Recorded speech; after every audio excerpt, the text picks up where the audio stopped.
Where to first? We could take care of any lingering business in the realms. Or investigate those pieces of Asgard? Either way, we're with you, brother.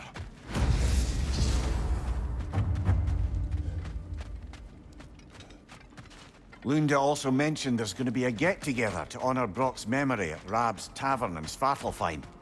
I'd like to go.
General, Lady Freya, Mimir.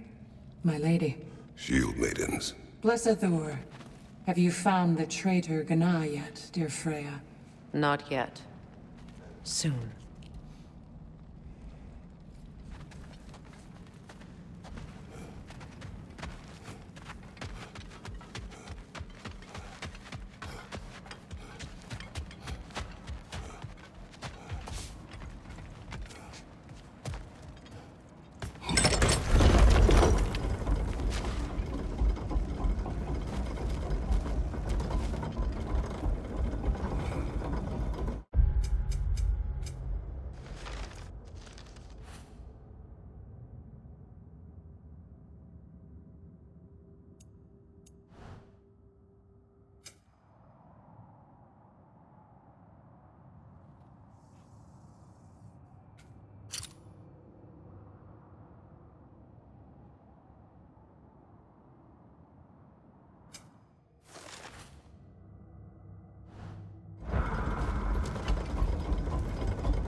Freya, fancy a riddle?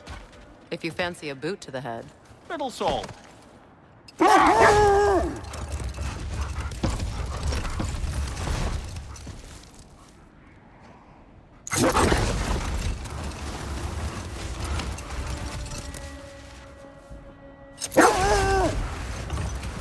Mimir, there's something I wanted to ask you about.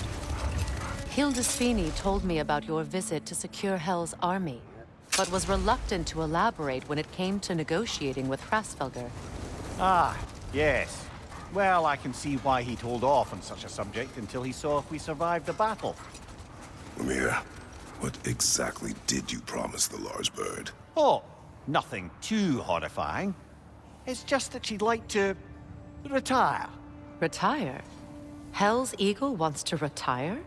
Indeed. And don't ask me what she expects to do with her free time. I assure you there is no reassuring answer. Can she even do that? Not be Hel?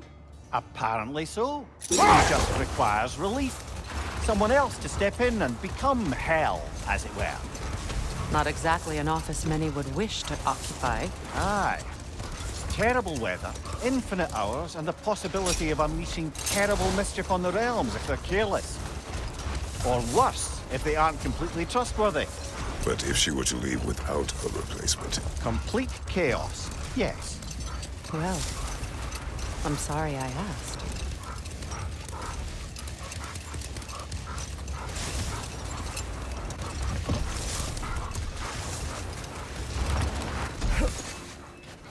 Hi, Kratos.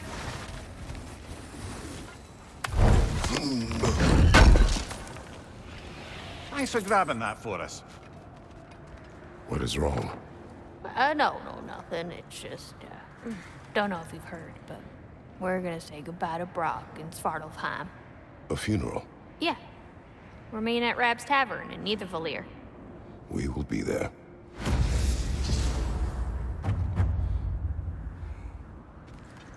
You need it? I got it. Oh, what can I do for a doctor? What can I do for you?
Oh, whatever you need, honey.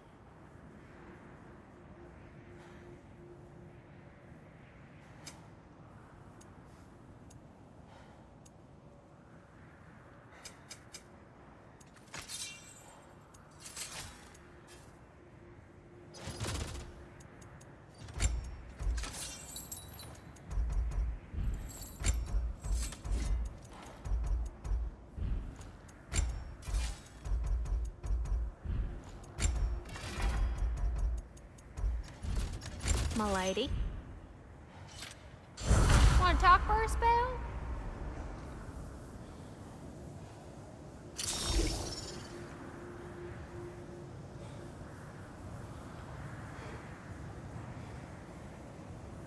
Hell of a job you did at Ragnarök, General. Wish I could have been there to see you and Sindri take down Thor and Odin.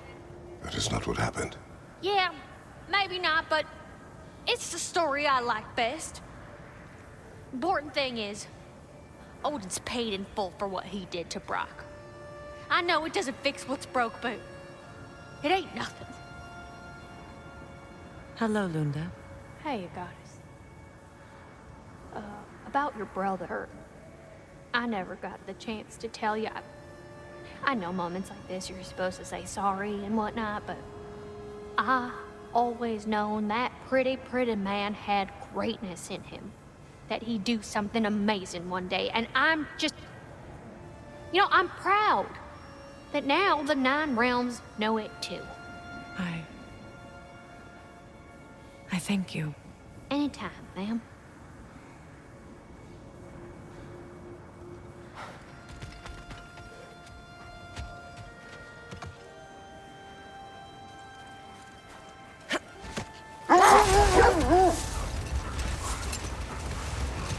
Mia, you may tell a story, if you wish. Am I preferable to silence at last? A rare day. I'm touched. But since you mention it, there has been one on my mind of late. It goes back to my earliest days, when I had little more to do than observe the mortals who passed through our forest. One summer, a local laird of renowned eccentricity chose to sequester himself with a small coterie of kinsmen and followers. The aim of their woodland retreat was to achieve enlightenment through study and discipline. They took oaths to brook no distractions until they became wise men. Distractions. Aye, women, drink, mostly women. As you can imagine, things deteriorated quickly. By autumn, tempers were frayed and wisdom remained in short supply. One day, I watched as the laird and his brother took their hunt. There they found, at the banks of a river, a lady as fair as any they'd left behind. She pleads for their assistance for fear the currents would carry her off if she tried to cross. The laird doesn't miss a beat. He hoists her onto his shoulders, carries her across, sets her down, doffs his cap, and fords back across to his brother, who is dumbfounded, can't even bring himself to speak. The day stretches on, the laird carries on hunting, and his brother quietly gnashes his teeth down to powder. Finally, the dam breaks. "Brother," he cries, "how could you do it after everything we've sacrificed? How could you break your vow like it was nothing, carrying that lass on your shoulders like you were a Shetland pony?" The laird just smiles. "Brother, I set that lass down across the river. 'Tis you that carries her still." Oh, I got a chuckle. A rare day indeed.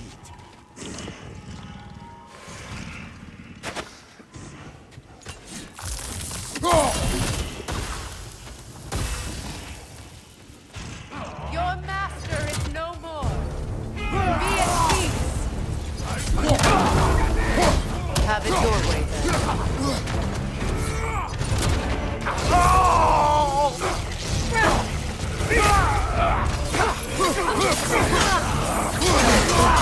Careful, brother. You're covered in bifrost.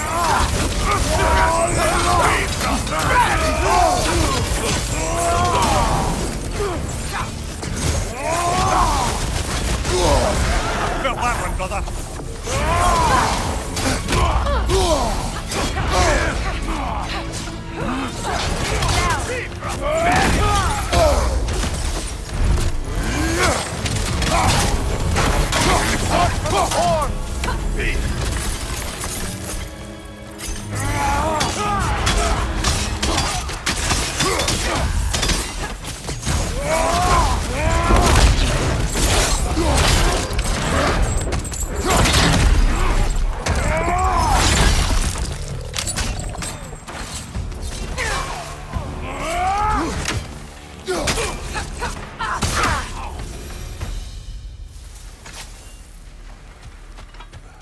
Well, if there's more of these Asgard fragments out there, the Einherjar will continue to be a nuisance for the realms.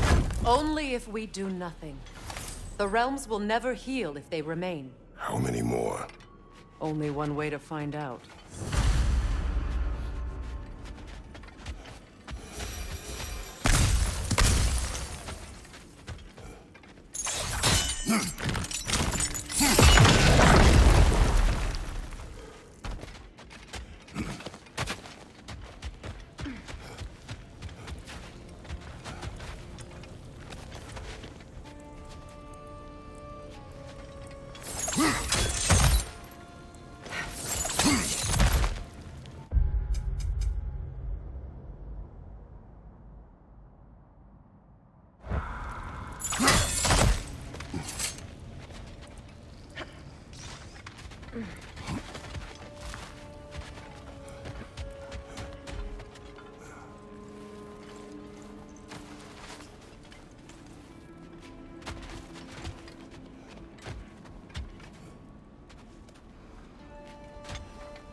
Strange. There are still signs of the world serpent all over the lake. But we saw him disappear at Ragnarök. That can only mean the legend was true all along. That blow from Thor sent Jormungandr straight back in time. A younger Jormi, fresh from Jotunheim, would grow into the serpent we know. When we first met the snake, you said that he found Atreus familiar. Perhaps they met in Jotunheim. Perhaps so, brother. We'll have to ask the lad for that story when we next see him.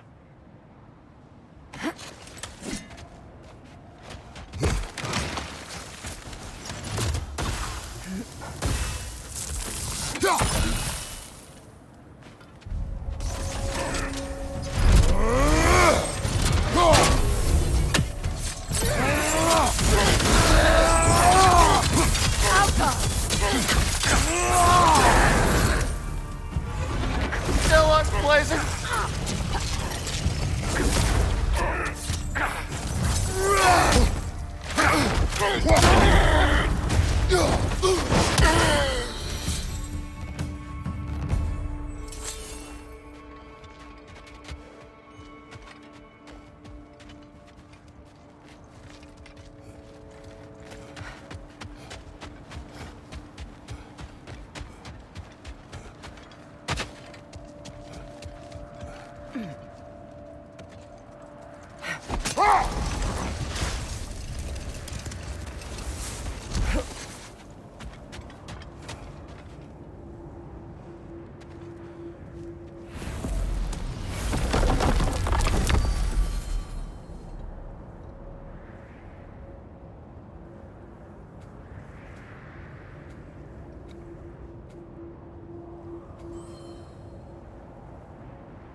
When Jormungandr attacked Thor in Asgard, it seemed personal somehow.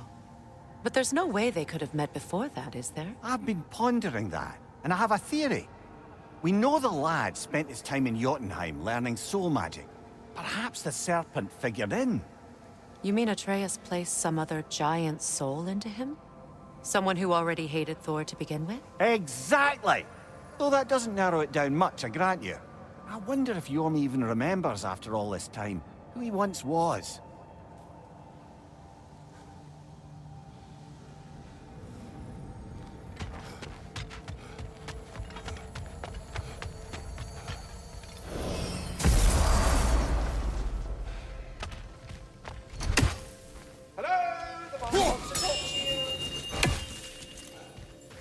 I have retrieved your children. And finally, my little family is complete. Hello, Ratatoskr. Hello, Master Kratos. What you've accomplished for these realms is truly something I never thought possible. Rest assured, good Master Brock would be proud beyond measure, even if only to express it in his love language of profane non-sequiturs. But he is terribly missed. Yes, he is.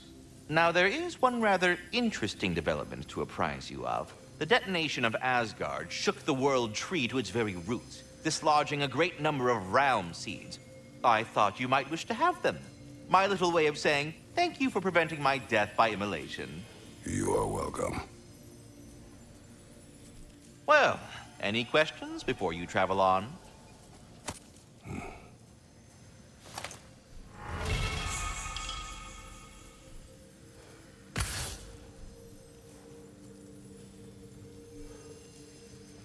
As you asked. This one has a strong personality. Good thing I've got experience with those.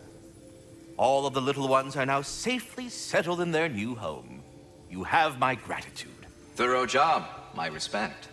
You sought the dragon's offspring. Why? To alleviate my heart-rending loneliness, of course. Oh, that was awfully forthcoming of you. I normally wouldn't be so candid, but it appears that Anxious Squirrel has learned a thing or two from you about, what was it? Not caring about how others perceive you? So I will permit you this one glimpse of my weakness. To require others is not a weakness. My goodness, I had not expected such emotional intelligence from one of your girth. I do not care. Oh, well, this was a delightful conversation. Now, what else might there be to discuss? Something I've been meaning to ask. Once you projected an emotional trait into spectral form, is it just gone from you? Suppose a friend wished to cast off his melancholy, or a predilection towards pining. I see, but I'm afraid it's not so simple. My spectral projections give me a measure of emotional breathing room, but it is only temporary. If I fail to reassimilate them, they start to fester. Fester? They are concentrated beings of emotion, and if left alone for too long, that emotion feeds on itself and becomes more and more, pronounced. Which is why I must periodically reabsorb them, deal with their emotional baggage internally, and then eject them fully recharged. Huh. Absorbing all that emotion at once must be pretty bitter medicine to swallow. Oh yes, it's quite unpleasant. Terrible, in fact. Do not recommend. Well, best of luck to your friend, good Master Mimir. Until our next encounter, then. Oh, sorry, that's it. Yeah, we're done. Go away now.